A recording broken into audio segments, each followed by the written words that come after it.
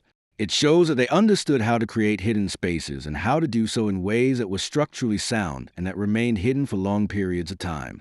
Many hidden spaces in Victorian houses remained unknown or were forgotten for decades or even longer until they were rediscovered by accident. The boudoir was a specifically female space. Maggots will develop from these eggs and will consume the soft tissue of the body. Within a few days, a corpse might be covered with millions of maggots. The maggots will create a writhing mass on the body. The sight of the maggots is horrifying. Other insects will be attracted to the corpse. Beetles will burrow into the corpse. Wasps will lay eggs in the corpse. The corpse will become covered with insects. The corpse will become an ecosystem of decay. As corpses decompose, they also become a source of disease. The bacteria in the decomposing corpse can be dangerous. The smell itself, which is caused by various decomposition gases and compounds, can make people sick. Inhaling the smell can cause respiratory problems. Inhaling the smell can cause nausea and can cause vomiting. The disease risk from large numbers of corpses is significant. In the days immediately following a battle, the commanders had to decide what to do with the dead. The options were limited. One option was to bury the dead, but burying hundreds or thousands of corpses is a massive undertaking. It requires a lot of labor. It requires digging graves or mass graves. It requires time. The labor force available might be limited. The soldiers who had fought in the battle would have been exhausted. The soldiers would have had other duties. The soldiers might not have been willing to bury the enemy dead.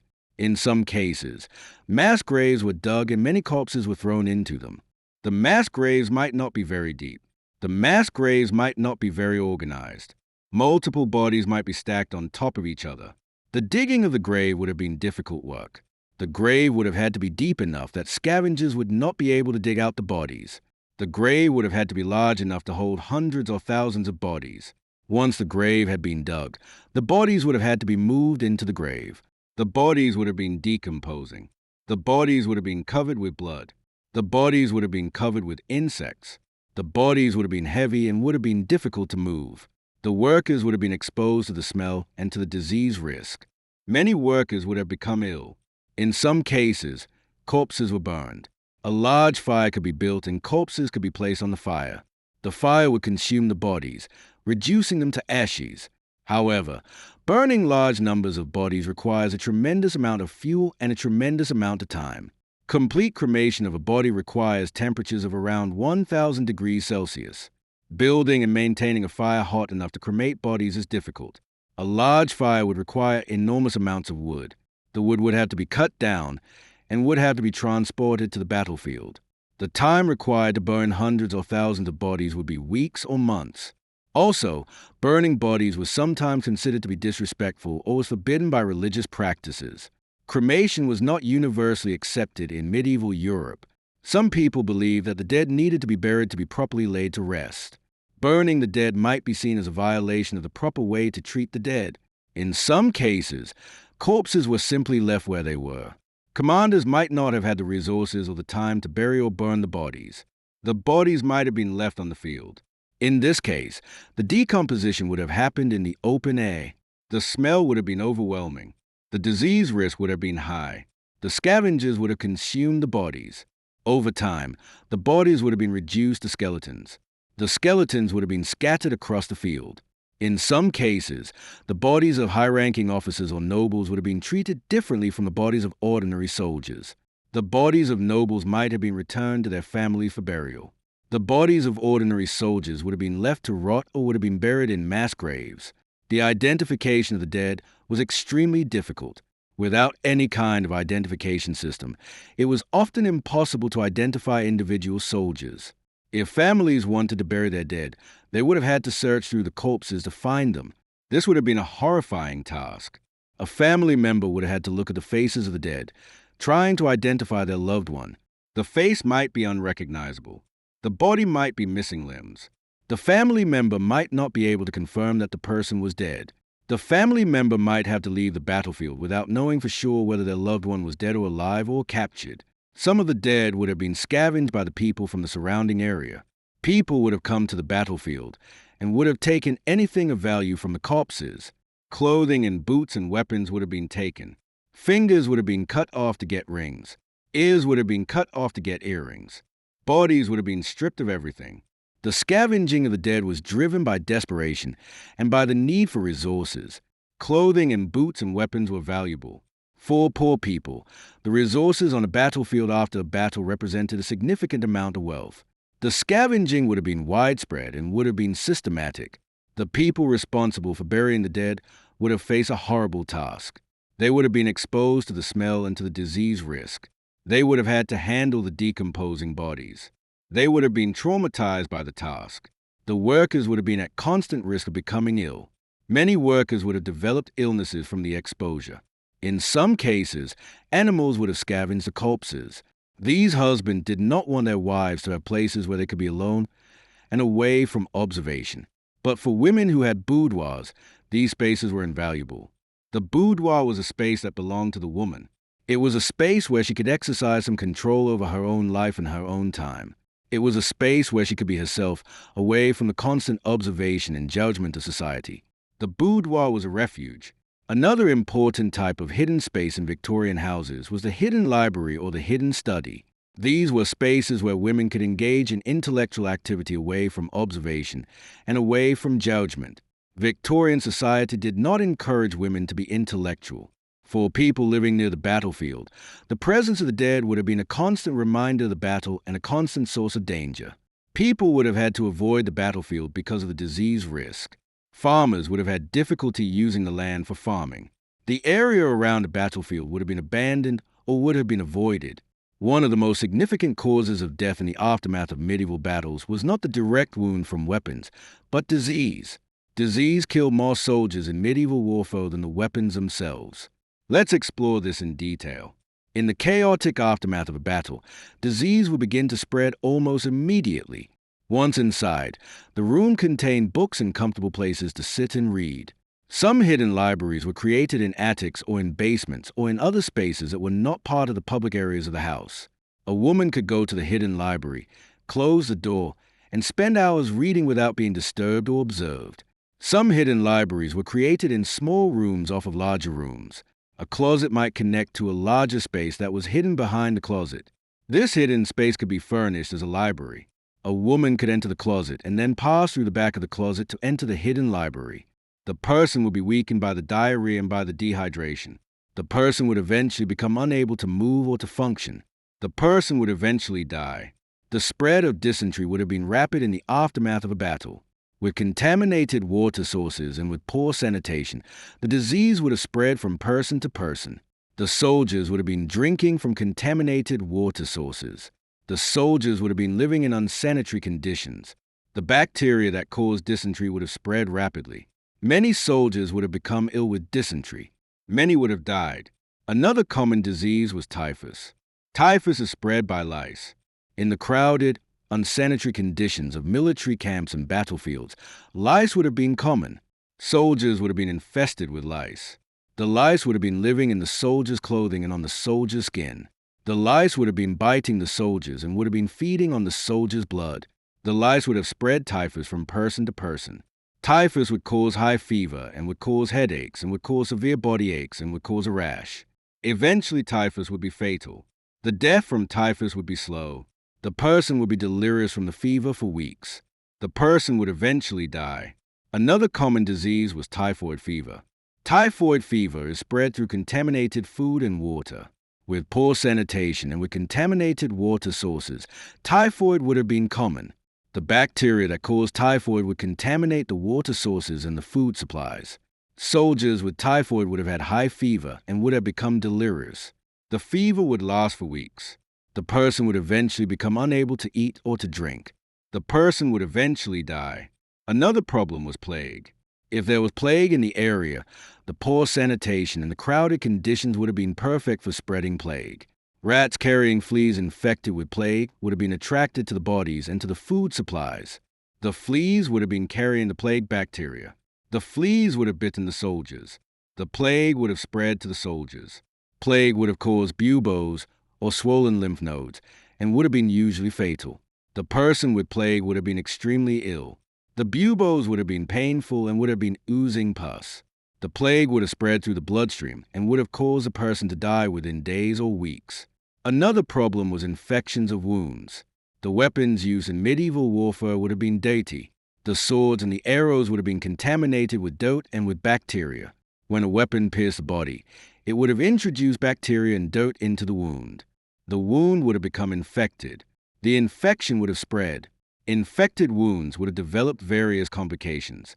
The infection might have spread from the wound into the bloodstream, causing blood poisoning. The infection might have caused gangrene, where the tissue around the wound died. The infection might have caused tetanus, a serious infection that caused muscle spasms and was usually fatal. Without antibiotics and without understanding of how diseases spread, there was no effective way to prevent or to treat these diseases. The soldiers would have had to hope that they didn't become ill and that their bodies would be able to fight off the infection. Most soldiers who contracted these diseases would have died. It shows that women's intellectual development was actively suppressed. It shows that women had to be creative and had to take risks in order to assert their right to think and to learn. The discovery of hidden libraries and hidden studies in Victorian houses provides evidence of this hidden intellectual life of women. It provides evidence that women were resisting constraints placed on them, even if that resistance was quiet and private. It provides evidence that behind the image of the obedient, compliant Victorian woman, there were real women who had thoughts and opinions and ideas and who wanted to develop their minds. Another important type of hidden space in Victorian houses was the hidden passage or the servant staircase. This might involve applying leeches to the body to suck out blood. None of these treatments would have been effective. In fact, these treatments would have made the patient worse. Some herbals and plant-based remedies might have had some effect, but most would have been ineffective. A patient with dysentery would have needed water and rest. Instead, they might have been treated with bloodletting and purging, which would have made them worse. A patient with typhus would have needed rest and would have needed to wait for their immune system to fight off the infection. Instead, they might have been treated with bloodletting and purging, which would have weakened them further. The disease would have spread throughout the military camps.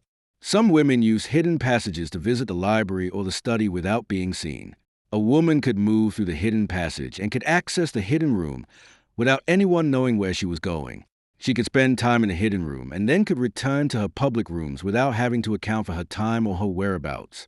Some women used hidden passages and servant staircases to move around the house during times when they needed to avoid their husbands or their fathers or other family members.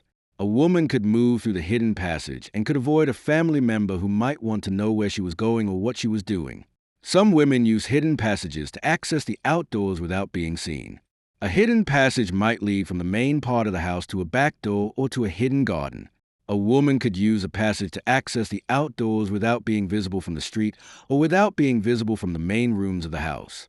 Some women use hidden passages to access other women's rooms without going through the main hallways. A woman could visit a friend or a sister without having to move through public spaces. She could visit privately and could avoid being observed. The servant staircases were particularly useful because they were not subject to the same social rules as the main staircases. The main staircases were public spaces. People moved up and down the main staircases and were visible to others. A soldier might have died from disease days or weeks or months after the battle, and the family might not have learned of the death for months. The uncertainty would have been agonizing. The disease would have continued to affect people long after the battle. The soldiers who survived the disease would have been weakened by it. Some would have had permanent damage from the disease. Some would have been disabled by complications from the disease. Some soldiers who survived typhus would have experienced ongoing health problems for the rest of their lives. Medieval battles didn't just affect the people involved in the battles. Medieval battles also caused significant environmental devastation. The landscape where the battle had been fought would have been damaged in various ways. Let's explore this in detail. The first type of environmental damage was the trampling and tearing up of the earth. During the battle, thousands of people would have been moving across the same piece of land. The horses would have been moving across the land. The ground would have been torn up by the constant movement of so many people and so many animals. The grass and plants would have been destroyed. The trampling would have been so severe that in some areas, the earth itself would have been packed down and would have been compacted. The topsoil would have been disturbed and would have been exposed. After the battle, the area would have looked like it had been plowed. The ground would have been muddy and torn up. The grass would have been gone. The topsoil would have been exposed and would have been vulnerable to erosion. The bare earth would have been exposed to rain and wind.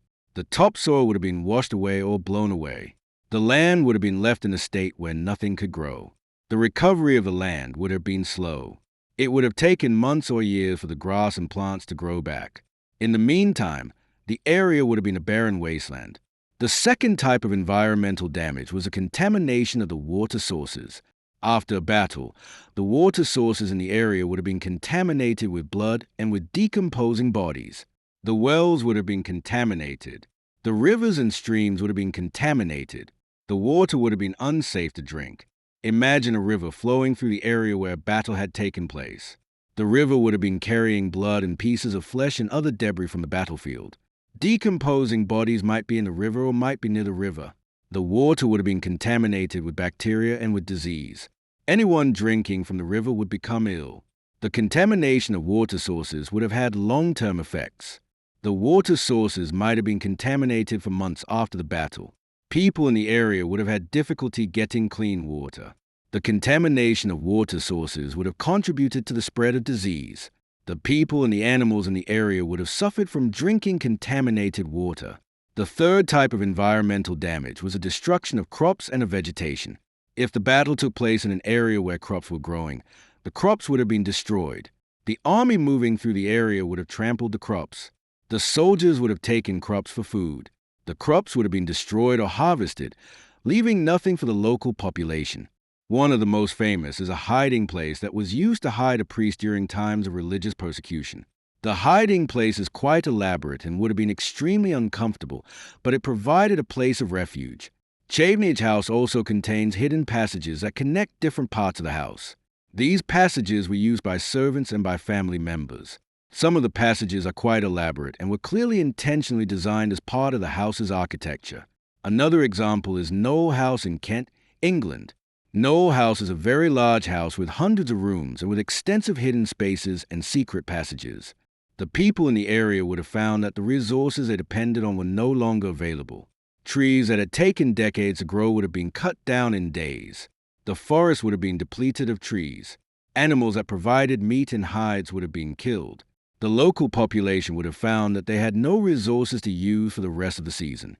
The fifth type of environmental damage was the creation of hazards. After a battle, the ground would have been covered with weapons, armor, and other military equipment. Pieces of metal would have been scattered everywhere. It would have been dangerous for people to walk on the ground. Children could be injured by stepping on sharp metal. Animals could be injured by stepping on spikes or sharp weapons. The cleanup of these hazards would have been necessary before the land could be used again. But the cleanup would have been slow and would have been difficult. The sixth type of environmental damage was the damage to buildings and to infrastructure. If the battle took place near a town or a village, the buildings might have been damaged. The walls and the fortifications might have been damaged. The roads might have been damaged. The bridges might have been damaged. The infrastructure that people depended on would have been destroyed or damaged. The rebuilding of the infrastructure would have taken time and would have taken resources. The people would have had to rebuild their houses and their fortifications. The people would have had to repair the roads and the bridges. The recovery would have been slow. The seventh type of environmental damage was the destruction of forests. Large armies used enormous amounts of firewood. Trees would have been cut down to provide firewood for the soldiers to cook their food and to keep warm. A forest might be completely stripped of usable wood. The forest would take decades to recover. An old-growth forest that had been developing for centuries could be destroyed in a few months. The soldiers would have cut down all the trees that were large enough to be useful for firewood. The younger trees and the saplings would have been left, but it would take decades for them to grow to be useful. The forest ecosystem would have been destroyed. The animals that depended on the forest would have been displaced. The eighth type of environmental damage was a depletion of soil nutrients. After a battle, the soil in the area might be depleted of nutrients from the decomposing bodies. The nitrogen and other nutrients in the decomposing bodies would have entered the soil. In the short term, this might fertilize the soil, But the overwhelming number of decomposing bodies might have created chemical imbalances in the soil that would have prevented plants from growing. The recovery of the environment after a battle would have been slow. The grass and plants would eventually grow back, but it would take time. The water sources would eventually become clean again, but it would take time. The soil would eventually recover its fertility, but it would take time. The forest would eventually recover, but it would take decades. For the people living in the area where the battle took place, the environmental devastation would have had severe consequences. The land would have become difficult or impossible to use. Crops could not be grown. Animals could not be raised. The sources of water would have been contaminated. The sources of firewood would have been depleted. The people living in the area might have had to leave the area. They might have had to go elsewhere to find resources. They might have had to leave behind their homes and their possessions. The area might have been abandoned for a period of time. Years might pass before people felt safe enough or felt that there were enough resources to return to the area and to rebuild. One of the most significant and most overlooked impacts of medieval battles was the psychological trauma suffered by the survivors.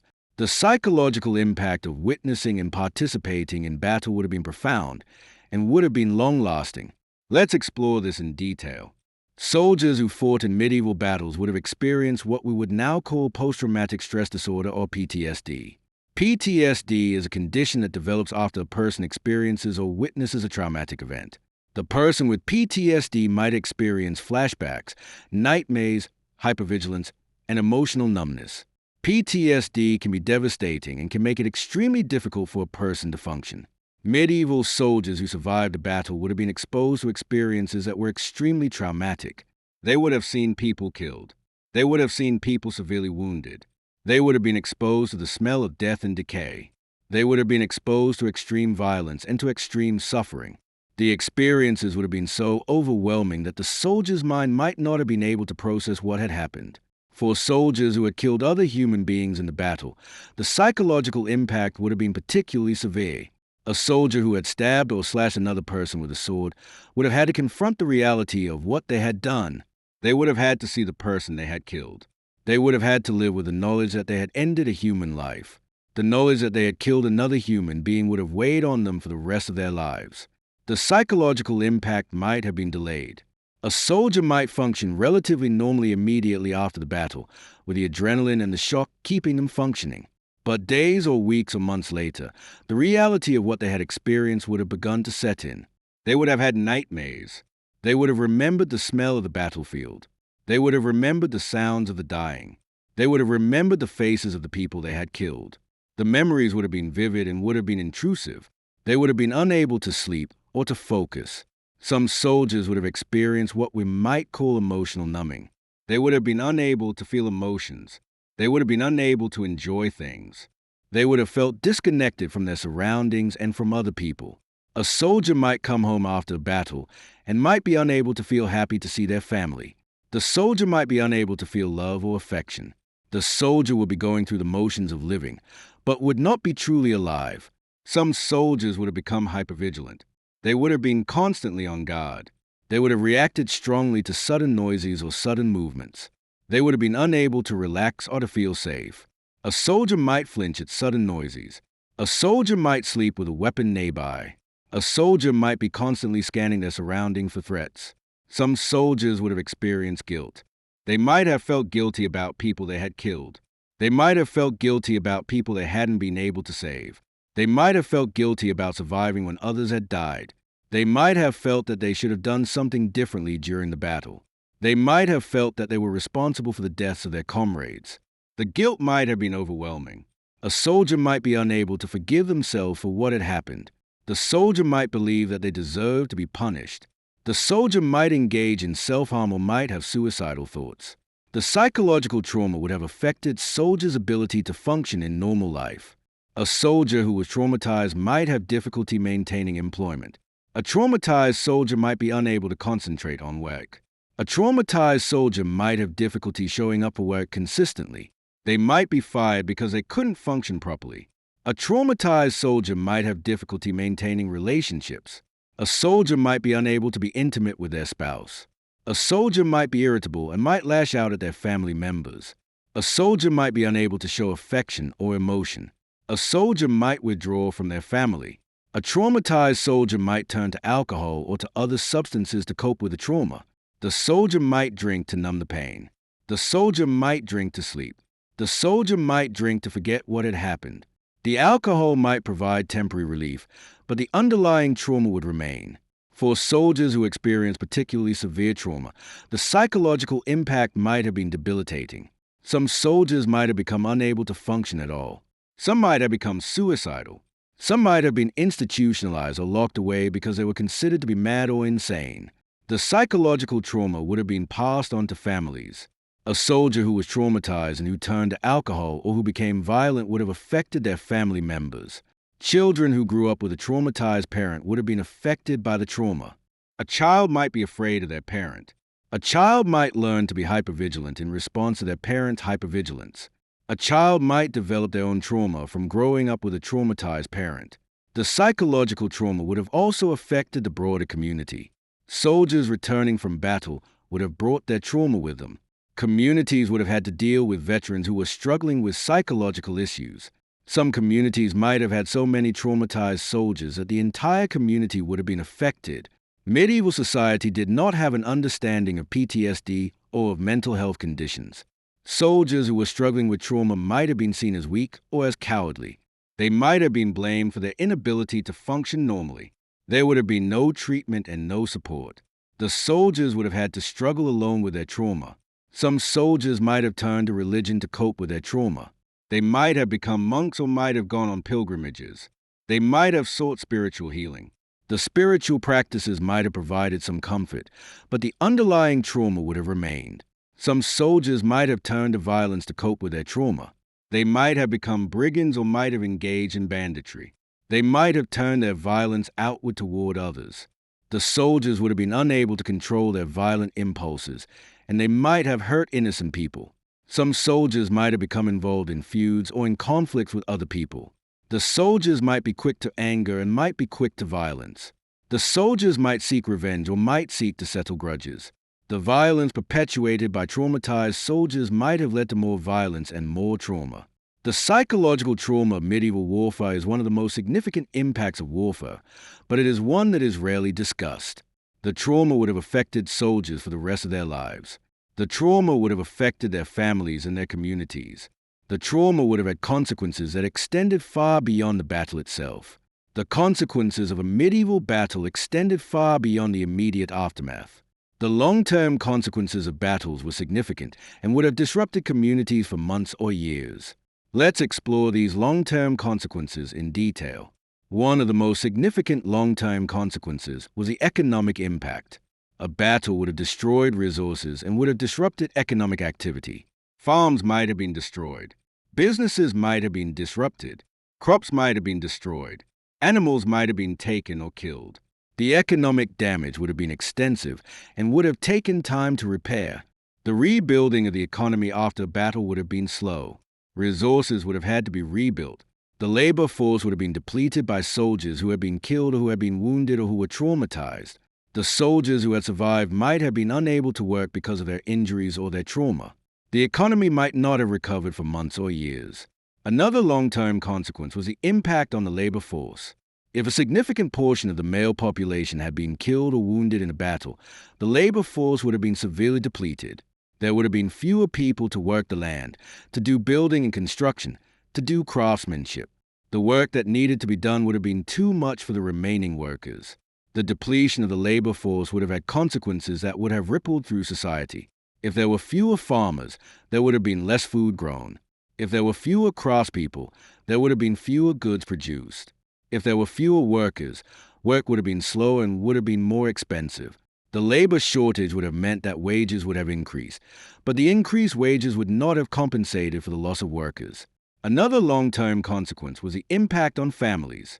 Families that had lost members in the battle would have been disrupted.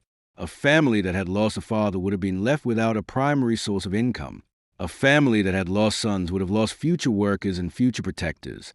The loss of the family members would have had emotional consequences, but it would also have had practical consequences. The family would have had difficulty surviving without the lost family members. Widows of soldiers who died in battle would have been left without husbands and without source of income. They would have had to figure out how to survive. Some might have remarried. Some might have had to take in work as servants or as laborers. Some might have had to rely on charity or on the help of family members. Some might have ended up in extreme poverty. Children who lost fathers would have been left without a parent. If the mother was unable to provide income, the children might have gone hungry. The children might have had to work to help support the family. The children might have been taken away and put to work as servants or as apprentices. The separation of children from their mothers would have been devastating. Another long-term consequence was the impact on social structures.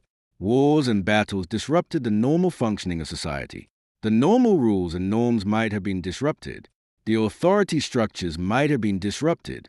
Communities might have had to reorganize themselves. The social order that had existed before the battle might have been changed after the battle. Another long-term consequence was the impact on morale and on hope. A community that had suffered a loss in a battle might have become demoralized. The survivors might have felt hopeless about the future. The survivors might have questioned the value of continuing to fight. The survivors might have become depressed or might have become resigned to whatever would happen next. Another long-term consequence was the impact on warfare and on military planning. A commander who had fought a battle would have learned lessons from a battle. The commander would have learned about what worked and what didn't work. The commander would have learned about the consequences of war. The commander would have learned about the suffering that war caused. Some battles would have been followed by a period of peace as one side recovered from the losses. The side that had lost a battle would have been too weakened to continue fighting. The side that had won the battle would have been too exhausted and too weakened to continue advancing. Both sides would have needed time to recover. Other battles would have been followed by more battles as the conflict continued. If the initial battle had not resolved the conflict, more battles would have followed. The combatants would have continued to fight even though they were weakened and even though they had suffered huge losses. The continued fighting would have made the situation worse and would have caused even more suffering. Another long-term consequence was the impact on infrastructure. If roads or bridges or fortifications had been damaged in a battle, they would have had to be rebuilt. The rebuilding would have taken resources and labor. The resources and labor that would have gone into rebuilding infrastructure would not have been available for other purposes. Another long-term consequence was the impact on religion and on spirituality. Communities might have turned to religion in the aftermath of a battle. People might have prayed for the dead. People might have made pilgrimages. People might have donated resources to the church. The religious response might have provided comfort, but it would not have solved the practical problems of recovery. Another long-term consequence was the impact on art and on culture. Stories and songs would have been written about the battle. Artwork might have depicted the battle. The culture of the community might have been influenced by the experience of the battle. The battle might have become part of the collective memory of the community. Another long-term consequence was the impact on how the battle was remembered. Over time, the story of the battle might have been embellished or changed. The battle might have been remembered as more important than it actually was. The battle might have been remembered as more glorious or more terrible than it actually was. The story of the battle might have been used to justify future actions or to inspire people to continue fighting. The long-term consequences of a medieval battle would have extended for years into the future. Communities would have had to rebuild. Families would have had to recover from their losses. Individuals would have had to deal with their trauma and their grief. The cumulative impact of years of warfare would have been devastating. If there were constant battles and constant conflict, the long-term consequences would have been severe. Resources would have been depleted. The labor force would have been depleted. The population would have been reduced. Communities would have struggled to survive. Some communities might have been essentially destroyed and might have been abandoned. Medieval chronicles and record provide some information about what happened after battles. These accounts give us insights into how medieval people understood and documented the aftermath of battles. Let's explore what these historical documents tell us. Some medieval writers recorded information about the death toll. Chroniclers would sometimes report how many soldiers were killed in a battle. However, these numbers were often exaggerated or inaccurate. Different chronicles might report different numbers for the same battle. The numbers might have been inflated to make the victory seem more impressive or to make the defeat seem more devastating. A chronicler might report that 10,000 soldiers were killed in a battle when the actual number might have been 5,000 or 20,000. The chronicler might not have had access to accurate information. The chronicler might have been trying to make the battle sound more significant. The chronicler might have been trying to support the narrative that one side had achieved a great victory or that one side had suffered a terrible defeat. Some chroniclers would record information about the treatment of the dead. A chronicler might record that the dead were buried in mass graves or that the dead were burned. Some chronicles record that the dead were left unburied or that the bodies were scavenged by animals and birds. The chronicler might describe the process of disposing of the dead, or the chronicler might simply mention in passing that the dead were disposed of. Some chronicles record stories of the aftermath. A chronicler might record stories of soldiers searching for the bodies of friends or family members. A chronicle might record stories of women going to the battlefield to search for their husbands or their sons. A chronicle might record stories of survivors helping each other or commanders organizing the recovery efforts. Some chroniclers record information about disease. A chronicler might record that many soldiers died from disease after the battle. A chronicle might record specific diseases that spread, such as dysentery or typhus. The chronicler might describe the symptoms of the disease or might describe the death toll from the disease. The chronicler might attribute the disease to various causes, sometimes to the environment, sometimes to the will of God. Some chronicles record information about the looting and scavenging of the battlefield. A chronicle might record that soldiers and local people stripped the dead of their belongings. A chronicle might record that weapons and armor were scavenged and were reused. A chronicle might describe the looting in moralistic terms, condemning the people who engaged in looting or justifying the looting as a normal part of warfare. Some chronicles record information about the destruction of the landscape. A chronicle might record that the land where the battle took place was damaged and was unusable for a period of time. A chronicle might record that crops were destroyed or that forests were depleted. A chronicle might record that the area had to be rebuilt after the battle. Some chronicles record the emotional impact of battles. A chronicler might record that people were grieving or were in shock. A chronicle might record that communities were disrupted or were devastated. A chronicle might describe the suffering that people endured in the aftermath of battles. However, medieval chronicles also omit a lot of information.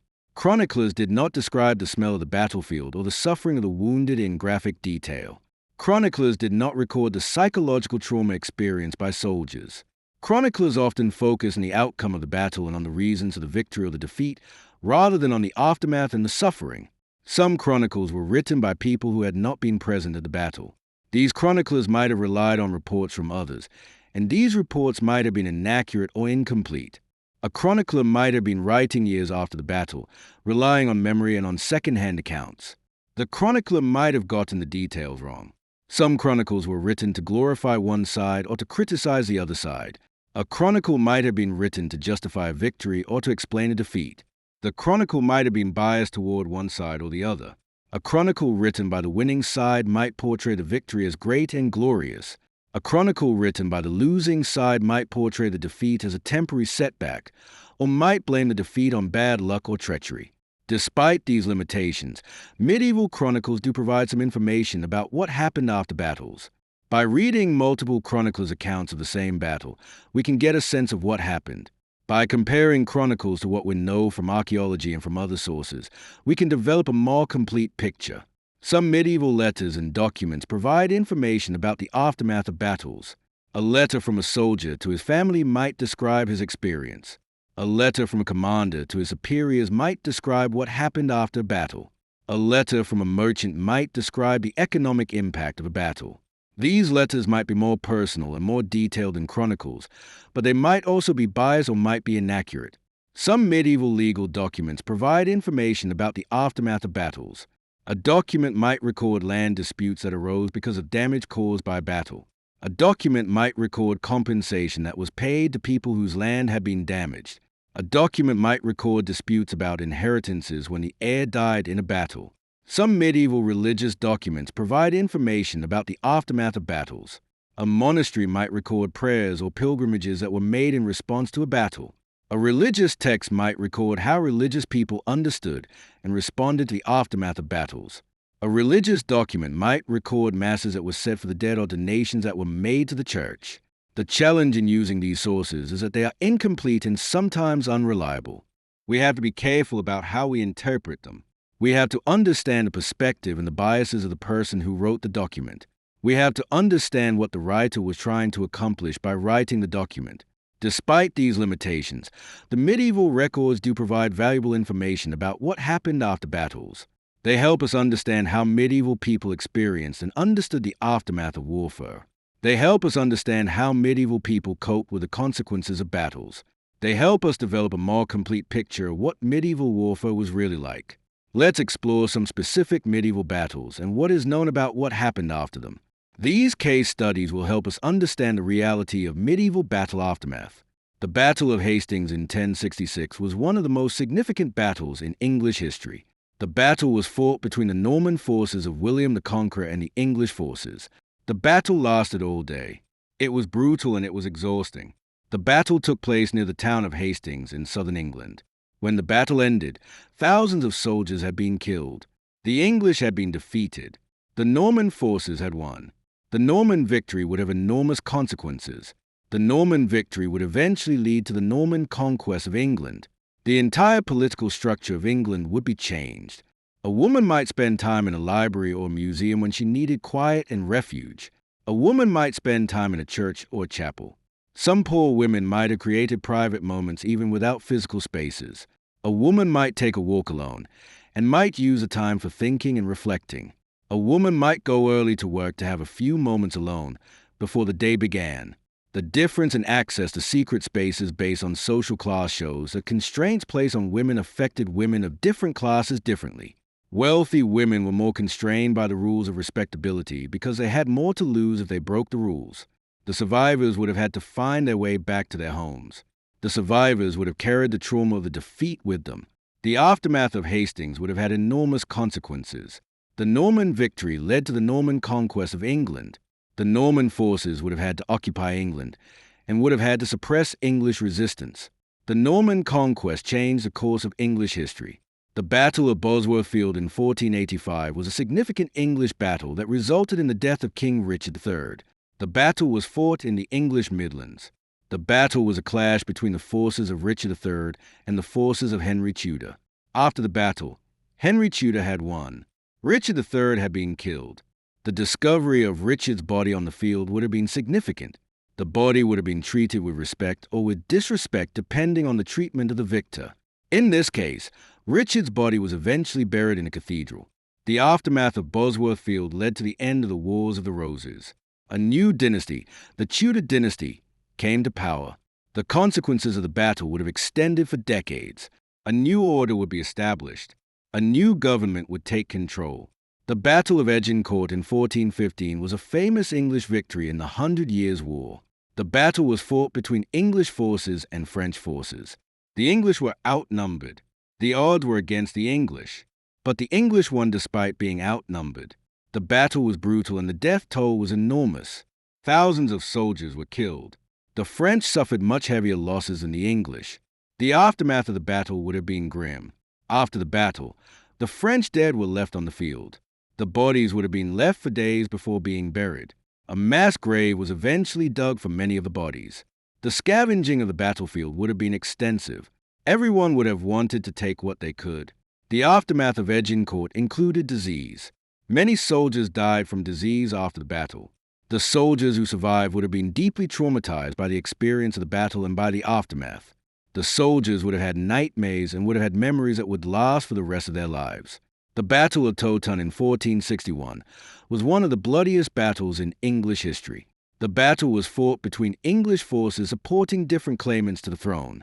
The battle lasted all day and into the evening. Possibly as many as 28,000 soldiers were killed, making it one of the bloodiest battles in English history. The aftermath of Towton would have been extremely grim. The scale of the death would have been enormous. The bodies would have been left for days or weeks before being buried. The local people would have had to deal with the presence of so many dead. The smell would have been overwhelming. The disease risk would have been very high. The graves of the soldiers who died at Towton have been excavated by archaeologists in modern times. The skeletons show evidence of the horrific nature of the battle and the aftermath. Many of the bones show evidence of severe trauma. Some of the bodies show evidence of being thrown into graves. Some of the bodies show evidence of disease or of infection. The archaeological evidence helps us understand what the aftermath of medieval battles was really like. The Battle of Crecy in 1346 was an English victory in the 100 Years' War. The battle was fought between English forces and French forces. The English won despite being outnumbered. The victory was decisive and was surprising. After the battle, the French would have suffered enormous casualties. The scale of the defeat would have been shocking. The aftermath would have been difficult for the French. The survivors would have had to deal with the loss and the trauma. The Battle of Stamford Bridge in 1066 was fought in northern England. The battle was between English forces and Norse invaders. The English won the battle. The Norse were defeated. The aftermath of the battle would have involved the disposal of the Norse dead. The Battle of Bannockburn in 1314 was fought in Scotland. The battle was between Scottish forces and English forces. The Scottish won the battle. The English were defeated. The aftermath of the battle would have had significant political consequences for Scotland and for England.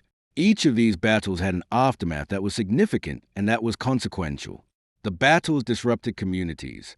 The battles caused loss of life. The battles caused suffering. The battles changed history. One aspect of the aftermath of medieval battles that is rarely discussed is grave robbing and the desecration of the dead. The reality was that many bodies that had been buried were later dug up and were robbed. The motivation for grave robbing was monetary gain. The dead might have been buried with valuables, jewelry, coins, weapons, armor. A grave robber could dig up the body and could take these valuables. Women found ways to have genuine friendships that were not mediated by men or by the requirement of propriety and respectability. The study of these women's friendships and these secret gatherings helps us understand the emotional and social lives of Victorian women.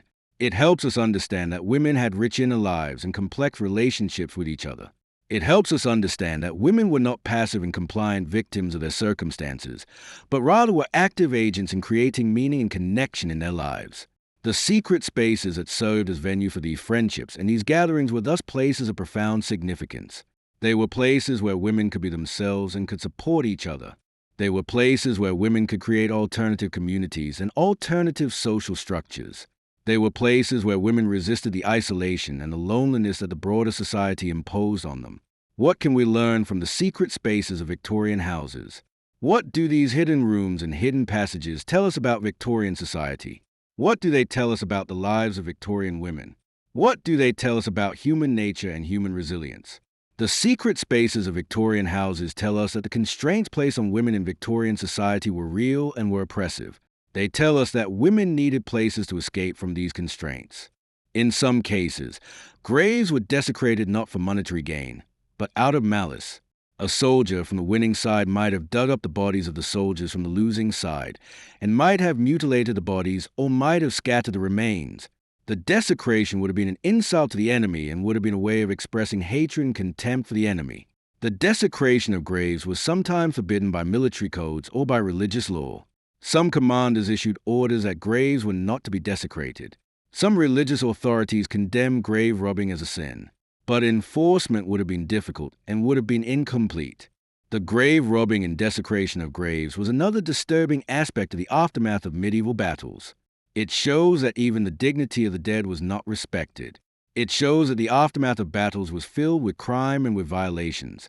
It shows that medieval battles had consequences that extended even to how the dead were treated. One of the most overlooked aspects of the aftermath of medieval battles is the impact on the families of the soldiers, particularly on women. While soldiers were experiencing the trauma of the battle itself, their wives, mothers, sisters, and daughters were experiencing their own trauma in the aftermath. A woman whose husband had been killed in a battle would have experienced the grief of losing her husband, but she would also have experienced the practical consequences of his death. She would have lost her source of income. She would have been left as a widow without a husband. In medieval society, widows had few options. A widow might remarry if she had property or if she was young and attractive enough, but many widows would not be able to remarry. A widow without property would have been considered undesirable. A widow with children would have had even fewer options. A widow would have had to figure out how to support herself and her children. She might have taken in work as a servant or as a laborer. She might have had to do work that was demeaning or that was underpaid. She might have had to rely on charity or on the help of her family. The widow would have had a very difficult life. Some widows might have had to give up their children because they could not afford to support them. The children might have been given to relatives or to the church. The children might have been put to work as servants or as apprentices. The separation of mothers and children would have been a source of great grief. A mother would have lost not only her husband but also her children. Some widows might have been forced into prostitution or into other forms of sexual servitude in order to survive. The loss of a husband would have been devastating economically and emotionally. The widow would have had no respectable way to earn a living. The widow might have had to engage in activities that would have been considered shameful. The widow would have been in a desperate situation. A woman whose son had been killed in a battle would have experienced the grief of losing her son. But she would also have lost the hope of having a son to support her in her old age. In medieval society, children, and particularly sons, were expected to support their parents when the parent became old or infirm. A mother who had lost her son would have had to find other ways to support herself when she became old. A woman whose father had been killed would have experienced the loss of her father. She might have been left without a male protector or without a male to negotiate her marriage or to manage her property. In medieval society, women often depended on male relatives to manage their affairs. The loss of a father could have left a woman without protection or without someone to manage her interests. A woman whose brother had been killed would have lost a potential source of support or protection. A brother might have been expected to help support a sister or to protect her interests. The loss of a brother would have removed this source of support. Beyond the immediate family, the women in a community affected by a battle would have experienced a collective grief and a collective trauma. Women would have been grieving for multiple family members and friends. The community would have been affected by the loss of so many men. The women in the community would have been affected individually and collectively. The women in a community would have had to deal with the practical consequences of the battle. If the men had been killed, the women would have had to take on work that had previously been done by men. Women would have had to work the land. Women would have had to do construction work. Women would have had to do whatever work was necessary to survive.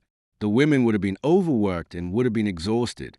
The women in a community would have had to deal with the disruption of normal life. If the food supply had been disrupted by the battle, the women would have had to figure out how to provide food.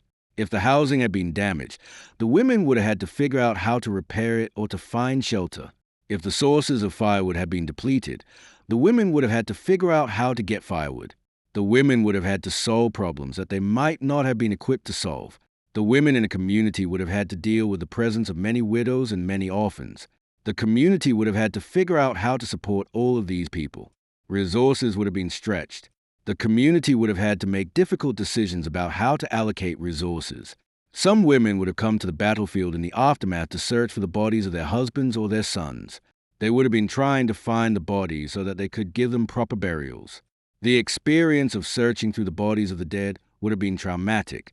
The women would have had to look at the decomposing bodies. The women would have had to identify their loved ones by what was left of their faces or by other identifying features. Some women would have found the bodies of their husbands or their sons. They would have had to confirm the death. They would have had to deal with the grief and the shock. They would have had to arrange for the burial. Some women would not have found the bodies. They would not have known for sure whether their husbands or their sons were dead. The uncertainty would have been a source of ongoing grief. The woman would not have been able to move on or to begin the process of recovering from the loss. The uncertainty would have lasted for weeks or months or even longer. Some women would have been killed in the aftermath of battles. In some cases, armies would have killed civilians as they moved through an area. In some cases, women would have been taken as captives. Some would have been enslaved. Some would have been assaulted or would have been killed. The aftermath of medieval battles would have had a profound impact on women. The grief, the trauma, the economic disruption, and the practical difficulties would have affected women profoundly. The suffering of women in the aftermath of battles is one of the most significant costs of medieval warfare, but it is one that is rarely discussed in histories of medieval warfare. Medieval people cope with the aftermath of battles partly through religious and spiritual responses. Understanding how people use religion to cope with death and with trauma helps us understand the medieval experience of the aftermath of battles. In medieval Christian society, there was a belief in the afterlife. A person who died would go to heaven or to hell, depending on how they had lived. This belief might have provided some comfort. A person who believed that their loved one had gone to heaven might have been able to accept the death more easily. The belief in heaven provided hope that the person would be reunited with their loved one in the afterlife. However, there was also a concern about the spiritual state of those who died in battle. A person who died without last rites or without confession might go to hell. A person who died committing violence might have been considered to be in a sinful state. The fear that a loved one would go to hell could cause significant grief and anxiety. The fear would make the death even more traumatic. To address these concerns, religious practices developed. Priests would conduct masses for the dead. These masses were supposed to help the soul of the dead person. The masses would intercede with God on behalf of the dead person. Families would pay for masses to be said for the souls of their dead relatives. Families would also make pilgrimages to holy sites in honor of their dead relatives. A family might go on pilgrimage to a shrine or to a holy place in the hopes that this would help the soul of the dead person. The pilgrimage would provide the family with a way to actively honor the dead person and to feel like they were doing something to help. Families would also donate money or property to the church in memory of their dead relatives. A family might donate land or money to a monastery in the hopes that the monks would pray for the soul of the dead person. The donation would provide the family with a sense that they were helping their dead relatives and ensuring that the relatives would be remembered. Religious communities would also respond to battles. Monasteries and nunneries would offer shelter and care to refugees from battles. Monks and nuns would care for the wounded and the traumatized. The religious communities would provide assistance to people who had lost everything in the battle. Priests would perform last rites for the dying. A priest might go to the battlefield in the aftermath of battle and would perform last rites for the dying. The last rites would supposedly guarantee that the person would go to heaven even if they died with sins unforgiven. The last rites would provide the dying person with spiritual comfort in their final moments. Religious narratives would help people make sense of the suffering and death caused by battles. A religious leader might preach that the deaths in battle were part of God's plan. The suffering might be seen as a punishment for sin or as a test of faith. The religious interpretation might help people accept the deaths rather than seeing them as meaningless suffering. Religious people might also seek spiritual meaning in the battles. A religious person might interpret the victory of one side as God's will. The interpretation might be that God was supporting one side or the other. The victory might be seen as a sign that God approved of the victor's cause. Some religious people would interpret battles as a sign of the end of the world. The violence and the suffering might be seen as fulfilling prophecies about the end times. The religious person might believe that the battle was part of a larger divine plan leading to the end of the world and the return of Christ. Saints who had been martyrs might be invoked for protection or for help. People might pray to saints for protection from violence or for help in recovering from trauma. The saints might be seen as intercessors who could bring the prayers of the living before God. Holy relics were sometimes used in religious responses to battles. A holy relic was something that had supposedly been touched by a saint or that had been part of a saint. The relic was supposed to have healing or protective powers. People might pray to or touch a holy relic in the hopes of healing or protection. Monasteries and nunneries would sometimes preserve the memory of battles by writing about them in their chronicles. The religious community would record what happened. The record would be preserved for future generations. The written record would ensure that the battle and its victims would be remembered. Religious communities would also sometimes play a role in the aftermath of battles by mediating between warring parties. A monastery or a religious leader might try to negotiate a peace or might try to help resolve disputes. The religious community might work to prevent further bloodshed. However, the religious responses to battles also had limitations. Religion could not cure the wounded. Religion could not bring the dead back to life. Religion could not prevent disease. Religion could not provide food or shelter. The comfort that religion provided was primarily spiritual rather than physical. For some people, the spiritual comfort provided by religion was sufficient. For others, the need for physical help and for practical support was more pressing than the need for spiritual comfort. The religious responses to battles reflect the medieval understanding of suffering and of death, but they also show the limits of what religion could accomplish in the face of such enormous suffering. What have we learned tonight about the aftermath of medieval battles? We've learned about the disturbing reality of what happened when the fighting stopped. We've learned about the suffering and the death and the disease that followed medieval battles. We've learned about the psychological trauma and the long-term consequences. We've learned about impacts that extended far beyond the battle itself. We've learned that the immediate aftermath of a medieval battle was chaotic and was filled with suffering. The wounded were suffering from their injuries and from the lack of effective medical treatment. The dead were beginning to decompose. The smell was overwhelming. The disease was beginning to spread. The chaos was difficult to manage. We've learned about the practical problem of disposing of the dead. Hundreds or thousands of bodies had to be dealt with somehow. The bodies had to be buried or burned or left to decompose. The disposal of the dead was a massive undertaking that required significant resources and labor. The disposal was difficult and was dangerous. We've learned about the diseases that spread in the aftermath of battles. Dysentery, typhus, typhoid fever, plague, and infections of wounds killed more soldiers than the weapons themselves. The disease would have spread rapidly in the unsanitary and chaotic conditions of the aftermath. The disease would have continued to kill soldiers for weeks and months after the battle. We've learned about the environmental devastation caused by battles. The land where the battle took place would have been damaged and would have been difficult to use for months or years. The water sources would have been contaminated. The crops would have been destroyed. The resources would have been depleted. The recovery would have been slow. We've learned about the psychological trauma experienced by soldiers who survived battles. The trauma would have lasted for the rest of their lives. The survivors would have experienced nightmares and flashbacks and emotional numbness. The survivors would have struggled with guilt and with the memory of what they had experienced. We've learned about the long-term consequences of battles. Communities would have had to recover from the losses. Families would have had to deal with widows and orphans. The economy would have had to rebuild. The social structures would have had to reorganize. The recovery would have taken months or years. We've learned about the scavenging that took place after battles. Soldiers and local people would have looted the battlefield, taking everything of value. The scavenging would have been driven by the need for resources and by the opportunity for profit. We've learned about the impact on women and families. Widows would have been left without husbands. Mothers would have lost their sons.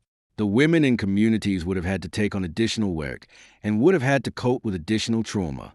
We've learned about the religious responses to battles. People turned to their faith to cope with the suffering and the death.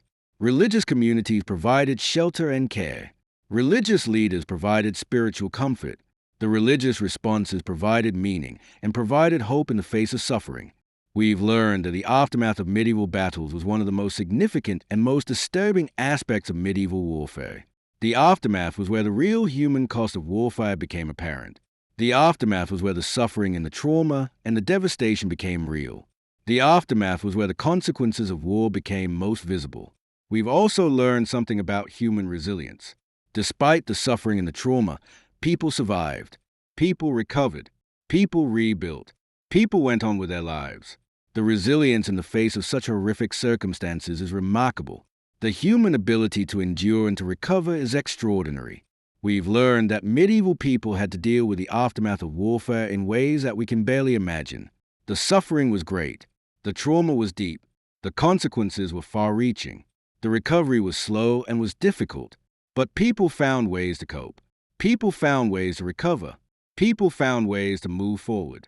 As you lie here now, comfortable and relaxed, think about what we've learned.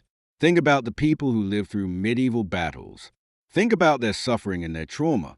Think about their resilience and their ability to survive and to recover. Think about how difficult their lives must have been in the aftermath of battles. But also think about how different your life is from theirs. Think about the peace that you live in. Think about the medical care that you have access to. Think about the comfort and the safety that you experience in your daily life. Think about how fortunate you are to live in a time and place where such suffering is not the normal experience of human life. The medieval people who survived battles lived in a world of suffering and danger that we can barely imagine. We live in a much safer world. We live in a much more comfortable world. We have the privilege of living in a time and place where such suffering is not the normal experience of life. Let yourself now rest. Let the stories of medieval battles fade. Let the images of death and devastation fade. Let yourself sink deeper into comfort and relaxation. Your body should be completely relaxed now. Every muscle should be at rest. You should feel heavy and comfortable. Let your mind become quieter. Let the difficult stories we discuss fade from your mind. Let your thoughts become softer and more peaceful. Let your mind become a quiet place of rest. The medieval battles are long over. The people who fought in them are long dead. The devastation has long since healed. The land has recovered. The communities have rebuilt. The memory of the battles remains, but the immediate suffering is gone. The world has moved on. Now is a time of peace. Now is a time of comfort. Now is a time for rest and for recovery from the effort of the day. Now is a time to rest your mind and your body. You have listened to the disturbing stories of medieval battle aftermath. You have learned about the suffering and the trauma. You have learned about the long-term consequences. You have learned about the human cost of medieval warfare. Now you can rest from thinking about these difficult things. Sleep now. Let yourself drift toward complete and peaceful sleep. Let go of the stories. Let go of the images. Let yourself surrender to sleep. Your body is ready for sleep. Your mind is ready for sleep. Sleep is what you need now. The battles are over. The suffering is past. The stories are being told. Now you can rest. Now you can sleep in comfort and in safety. Sleep deeply. Sleep peacefully. Sleep completely. Sleep in the knowledge that you live in a world that is very different from the medieval world. Sleep in the knowledge that you have safety and comfort and peace that medieval people could only dream of. Sleep in the knowledge that you are saved from the horrors that medieval people had to endure. The truth about what happened after medieval battles is disturbing and is difficult to contemplate. But understanding this truth helps us understand history. Understanding this truth helps us appreciate the peace and the safety that we live in. Understanding this truth helps us understand the human experience across time and across different circumstances. And now you can rest from thinking about these difficult things. You can rest in comfort. You can sleep peacefully. You can drift away from the stories and toward the peace of sleep. Sleep now. Let yourself go. Let yourself drift. Let yourself fall into deep and peaceful sleep. Let your consciousness fade. Let the world fade. Let yourself rest completely. The medieval battles are history now. The suffering is recorded and is remembered. The survivors are long dead. The land has recovered. The world has changed and it becomes safer and more peaceful. Like and subscribe our channel. The economic cost of medieval battles extended far beyond the immediate loss of soldiers and resources.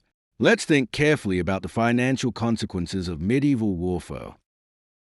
Another economic cost was the loss of animals. Armies used horses, oxen, and other animals. These animals were used for transportation and for labor. If animals were killed in the battle or were taken by the army, the local population would lose the use of these animals. The loss of animals would make it more difficult to plow fields, to transport goods, and to carry out other necessary tasks. Another economic cost was the loss of equipment and tools. Plows, harrows, and other farming equipment might be taken or destroyed. Tools used in crafts might be lost. Without these tools, it would be harder to produce goods and to carry out necessary work. Another economic cost was a disruption of trade. If trade routes were disrupted by the battle, goods could not be transported. If traders were killed, the trading networks would be damaged. The disruption of trade would mean less money changing hands and less economic activity. Another economic cost was the cost of recovery. Resources would have to be devoted to cleaning up after the battle. Resources would have to be devoted to burying the dead. Resources would have to be devoted to tending the wounded. Resources would have to be devoted to rebuilding what had been destroyed. These recovery costs would be significant and would last for months or years. Another economic cost was the loss of tax revenue. If soldiers and workers were killed, there would be fewer people to pay taxes. Farms might have been destroyed or might have been damaged. The people might have to struggle to survive and to rebuild. The economic recovery from a battle would be slow. It would take months or years for the economy to recover. During this time, people would be struggling. People would be poorer. People would be hungrier. The quality of life would have declined. In some cases, a region might not recover completely for decades. A region that had suffered severe damage in a battle might take generations to recover. The long-term economic impact could be profound. After a medieval battle, the process of reconstruction and rebuilding would have been long and would have been difficult. The reconstruction would have required enormous amounts of labor, resources, and time. The first priority would have been to deal with the immediate aftermath, disposing of the dead, tending to the wounded, and dealing with disease. But as time passed, the focus would shift to rebuilding and recovery. The rebuilding of buildings would have been a priority. If houses had been destroyed, they would need to be rebuilt. If public buildings had been destroyed, they would need to be rebuilt. The rebuilding would require lumber, stone, and other materials. The rebuilding would require skilled labor.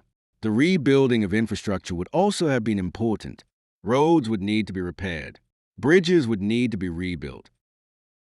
The people involved in reconstruction would have been exhausted and would have been traumatized. They would have been dealing with grief and with loss while also having to do difficult physical labor to rebuild. The psychological burden combined with the physical burden would have been overwhelming. In some cases, external help might have been available. A neighboring lord or the king might have provided resources or soldiers to help with reconstruction. Religious institutions might have helped with reconstruction and with the care of refugees. But in many cases, the people would have had to rebuild largely on their own, with whatever resources they could muster. The reconstruction would have been slow and would have been incomplete. Some areas might never have been fully rebuilt. The reconstruction period would have been a time of hardship. People would have been working long hours to rebuild.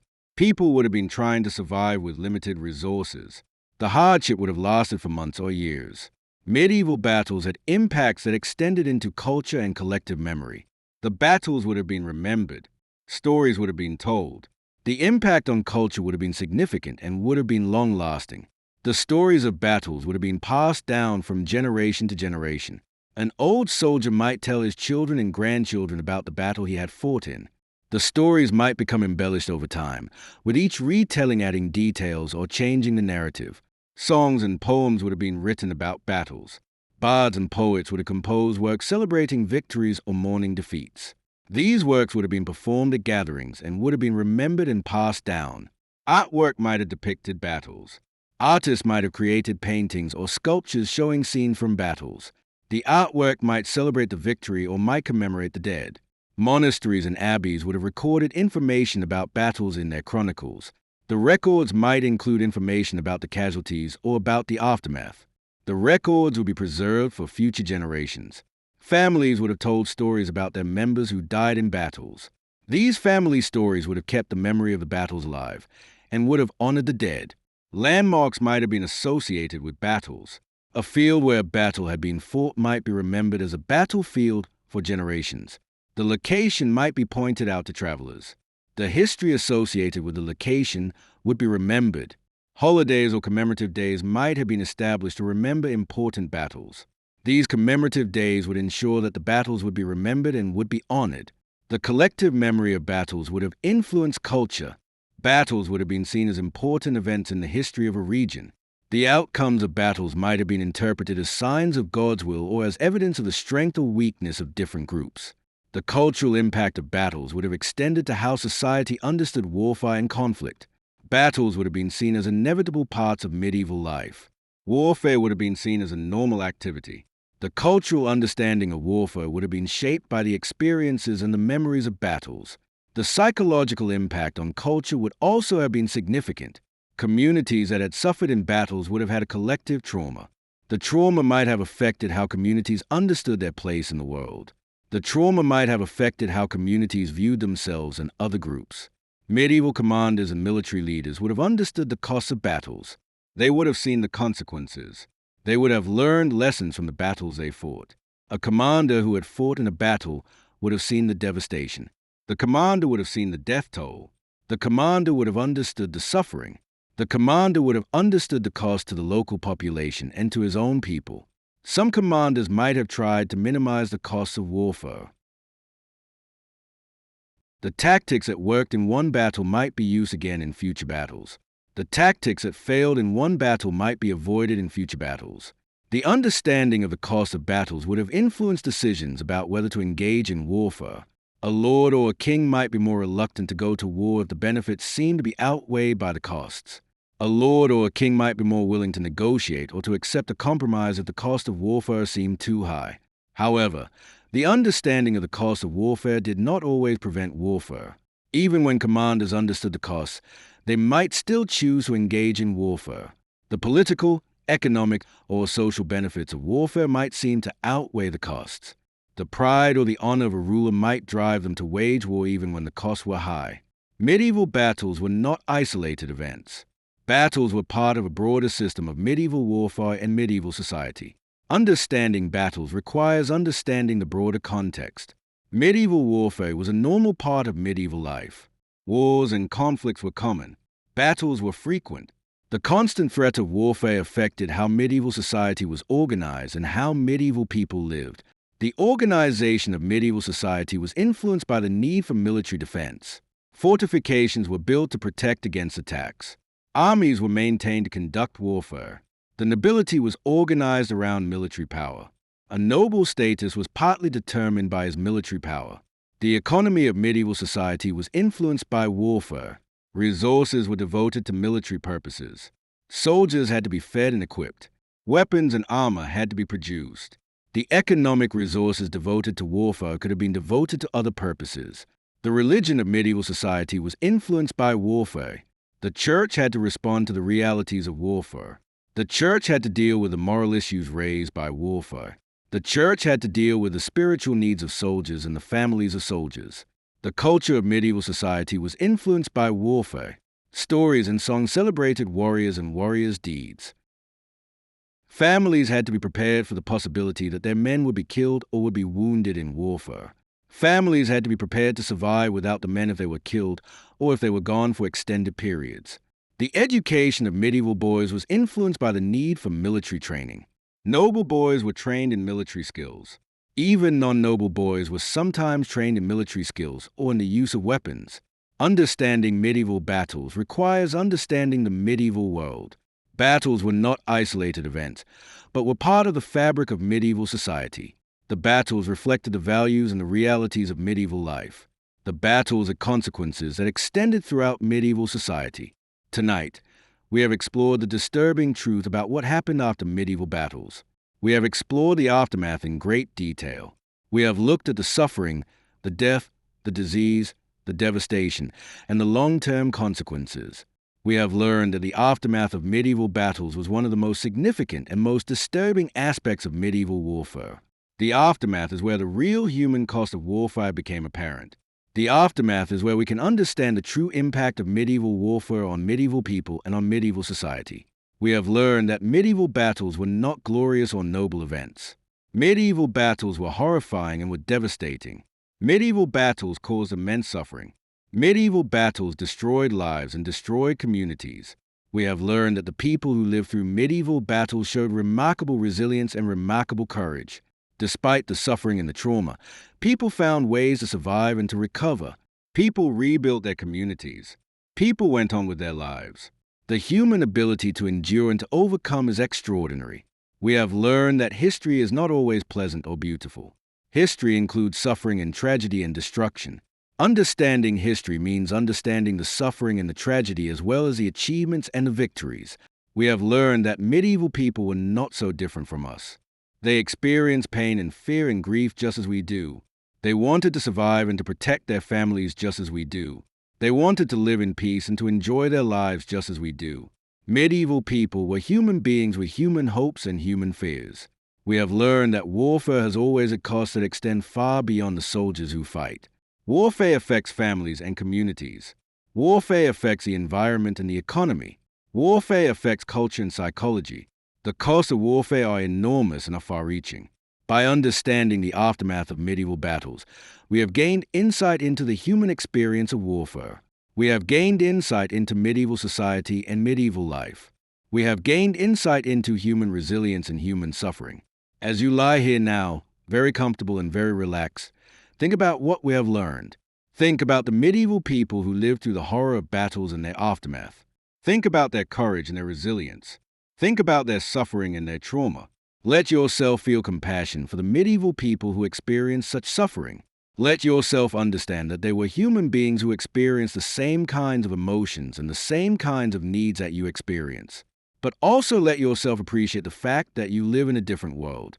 You live in a world where such suffering is not the normal experience of life. You live in a world where there are systems and institutions to help people who are suffering. You live in a world where knowledge and technology have reduced the amount of suffering that people experience. Let yourself feel grateful for the peace and the safety that you experience. Let yourself appreciate the advantages that you have compared to medieval people. Let yourself understand that the world has progressed and has become safer and more humane. Now let yourself rest completely. Let the stories of medieval battles fade from your mind. Let the images of suffering and devastation fade. Let yourself become completely relaxed. Your body should be very heavy now. Every muscle should be completely relaxed. You should feel sinking into the support beneath you. Your entire body should be at rest. Your mind should be becoming very quiet now. The thoughts about medieval battles should be fading away. Your mind should be becoming a peaceful and quiet place. Feel yourself drifting toward sleep. Feel yourself falling slowly and gently toward sleep. There is no hurry. There is no rush. You can let yourself drift slowly and peacefully. The medieval battles are long past. The suffering of medieval people is over. The stories have been told. The history has been recorded. Now you can rest from thinking about these difficult things. Sleep is approaching. Sleep is coming to you. You can feel the approach of sleep. You can welcome sleep. You can let sleep come to you without resistance. Your body wants to sleep. Your mind wants to sleep. Your entire being wants to rest. Sleep is natural and is necessary. Sleep is where your body recovers and your mind heals. Let yourself surrender to sleep. Let yourself allow sleep to come. Let yourself stop resisting and let sleep take you. Sleep now. Sleep deeply and peacefully. Sleep without worry or fear. Sleep in safety and in comfort. Sleep in the knowledge that you are safe and that you are protected. The night is quiet and peaceful. Your bed is comfortable and warm. Your room is safe and secure. Everything is as it should be. Sleep deeply. Let your consciousness fade. Let the world fade. Let yourself fall into complete and total sleep. Sleep now and rest completely. Like and subscribe our channel.